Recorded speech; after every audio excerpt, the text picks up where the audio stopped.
All right, everybody, welcome out to another episode of Windshield Time, Mountainland Supply. I'm Joey. I'm here with Brandon Johnson, our CEO. Hey, everyone. So today we're going to go on to another one of our core values, one of our favorites. We have 6 favorites. Yeah, exactly. It's just like children. Isn't it? Yeah, we don't have favorites. We love everyone equally. Yeah. So today we're going to talk about optimism. Optimism, I think it's a great time of year to talk about it. Yeah. We're going into the new year. Everybody's optimistic about the future. Things are changing. Things are breaking loose. You set new goals for the year. You set a New Year's resolution. So I think this is a great time of year to talk about optimism. New Year's resolutions are bogus. Yeah, of course they are. So I'm putting that out there. Bogus-ish. Bogus-ish. Yeah. But, and you've already Depending heard on how you that. Structure them. You've already heard about that. Yeah. I mean, from the Friar podcast. And if you haven't listened to that, yeah, there's a little plug. Jump back and listen to it. So optimism to me is kind of a fun one because this is one of them that we changed from the beginning. Optimism used to be positivity, which doesn't go. No, and I love that we changed it because positivity, it's like nobody's going to be up all the time. You know, nobody's going to be positive all the time. And I think positive is kind of like a fleeting emotion. Optimism is part of who you are. You know, I think somebody can be positive and you'll be like, dude, what do they got that freaking, firecracker up their butt for?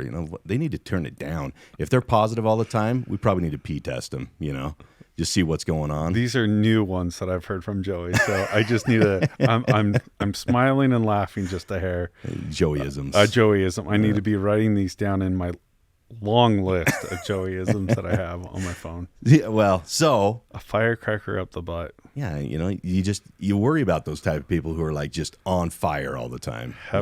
It comes across fake. Well, yeah, it's not authentic. Yeah. It seems forced, and we don't want that in our culture. It didn't exist in our culture. We just didn't know what to call it until we went through a few iterations of it. But when you get to optimism, now you're talking about somebody who looks forward to the future.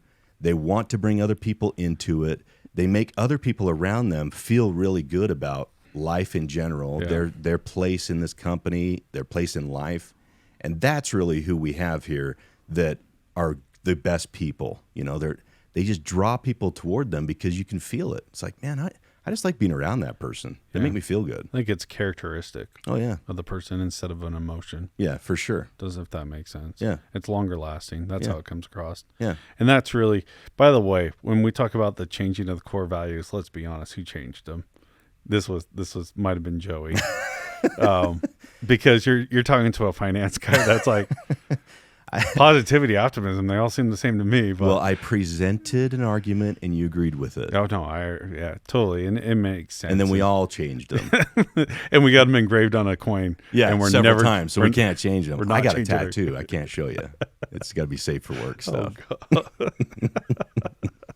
but, no, optimism, I think about that. And it is those people that can have a positive outlook. Yeah. Maybe through the hardest of times. Mm-hmm. And I've been in places where there's no optimism at all. I've worked in places that, so my career, it's not very, there's not a lot of places that I've been. It's actually, I stay at places, and when I go to places, I stay there long, right? And I had one that I lasted 2 months with, and it's right before I came to Mountainland. Yeah.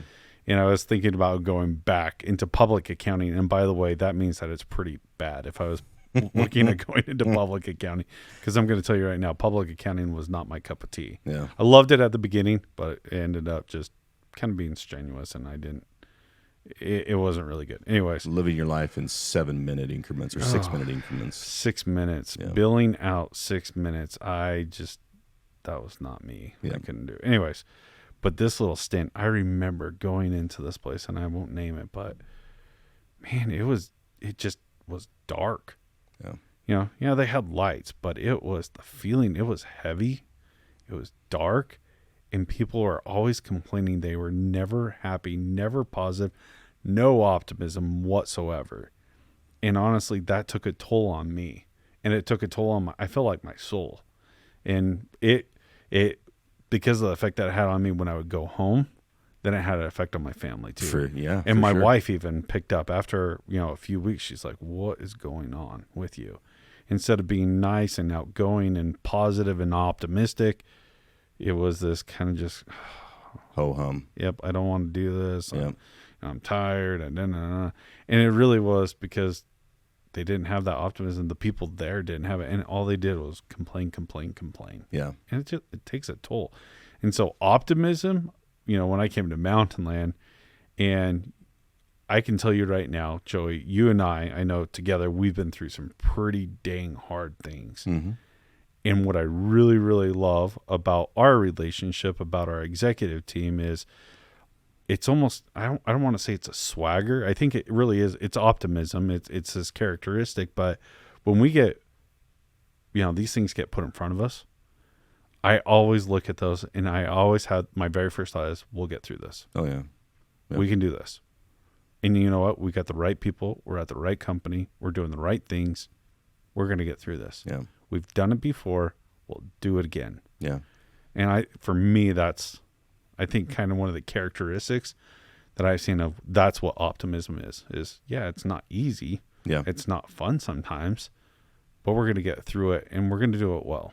Yeah. I remember when the pandemic hit and we Great were example. kind of going hour to hour at that point. Just because we had so many regulations that were, supposed regulations that we didn't know what was going to happen next. No. And I remember the feeling in the world was dread. You'd watch the news stations and you'd see Cuomo in New York. Just I need 4,038 more regulators or whatever, ventilators, and just this hysteria, and it was doom and gloom. And honestly, it sucked. Like, the pandemic was not a fun time, but I remember that Mountainland was almost a respite from that because, you alluded to it in our executive team. It was, day by day, we'll get through this. Yep. But it stretched into every employee, every employee that either came into work or didn't come into work. When we asked people to go home and work remote, nobody was begrudging about it. They're like, okay, if that's what I got to do, I'll do it. Yep. I'll give up my desk and I'll go home and I'll work from there for a while or forever. I don't know. The people who came into work and worked across the counter from people had to put in sneeze guards, had to spray down the warehouses constantly. I mean, we didn't know what we had to do. We were just trying to do everything we could to stay open. Yeah.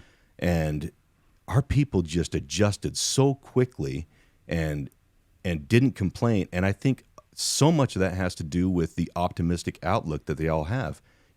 It's not doom and gloom. It's, okay, another challenge, bring it on. We'll take care of it. But I think you can get that because of that swagger that you get, because the person next to you is every bit as committed to that goal as you are. Look, committed. Look at that. Well, that's why the core values Buzzword work, right because, there. Buzzword. Because they all work together. Yeah, you're right. The commitment leads to that optimism. Yep.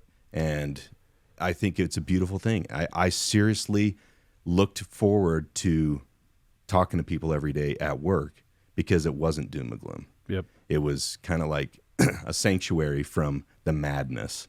You see all the crap that was on TV and social media at the time. It's like, you know what? At least I can count on Mountainland not being nuts. Yeah. There's some stability there. Yeah. That you can lean on. Yeah, and I think a awesome. lot of people did. Yeah. I know I did. Yeah. And I probably shouldn't say this, but we did send people home. And I don't even think I lasted a month. I was like, I can't do this. Yeah. And so I was like, I got it. And I in a week. I loved my kids and my family, but it was just, I wanted to get back. Yeah.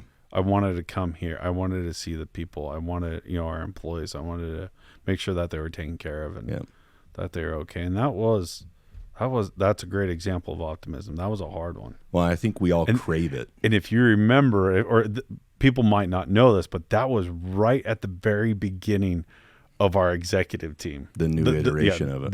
The current executive team that we had just barely come together, I think 2 months or a month prior. Mm-hmm. And this was our very first thing that we were tasked with. Yeah. And it was just like, holy cow, like, what are we going to do? And as even decision making, not that we had we had differing opinions about how to handle some of the things. Yeah. I wouldn't say they were so far different. No. I would say they would be on the same page, but they differed sometimes. But at the end of the day, when we would walk out of that room, it was one of those that it's like, okay, we're going to get through this. We got a good team. We got a good company.